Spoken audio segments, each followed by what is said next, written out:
Le destin de Marie Curie, la lumière dans l'ombre. Paris, 1891. Une jeune femme descend d'un train en provenance de Pologne. Elle s'appelle Maria Sklodowska. Dans ses poches, elle n'a pas que quelques pièces. Dans son esprit, elle porte un rêve interdit dans son pays natal, devenir une femme de science. Pendant des années, elle vit dans une petite chambre de bonne sous les toits de Paris. L'hiver, il fait si froid qu'elle doit empiler tous ses vêtements sur elle pour dormir. Parfois, elle oublie de manger, trop absorbée par ses livres à la Sorbonne, mais cette précarité n'est rien face à sa détermination. C'est là qu'elle rencontre Pierre Curie. Ce n'est pas seulement un coup de foudre amoureux, c'est une fusion intellectuelle. Ensemble, ils s'attaquent à une énigme que personne ne comprend, une énergie mystérieuse qui émane de la matière. Ils s'installent dans un encart délabré, une ancienne salle de dissection au sol en terre battue. C'est là, au milieu des courants d'air et des vapeurs toxiques, qu'ils vont remuer des tonnes de résidus de minerais à bout de bras.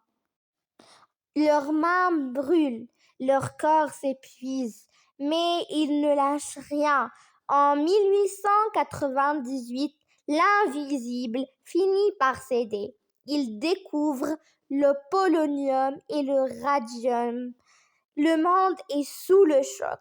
Marie devient la première femme à décrocher un prix Nobel, mais la célébrité ne l'intéresse pas.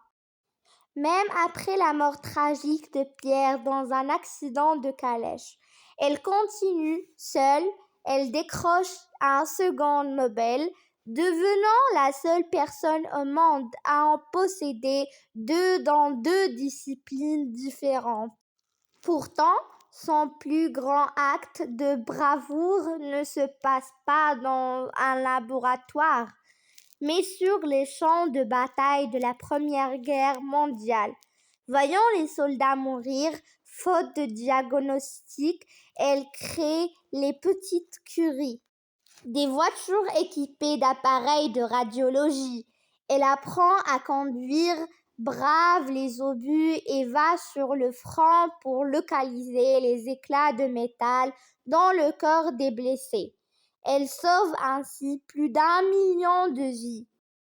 Marie Curie s'est éteinte en 1934, consumée par la radioactivité de ses propres découvertes. Aujourd'hui encore, ses carnets de notes sont si radioactifs qu'ils sont conservés dans des coffres en plomb. Elle a donné sa vie pour éclairer le monde, prouvant qu'aucune barrière, qu'elle soit sociale ou scientifique, n'est infranchissable pour celui qui ose chercher la vérité.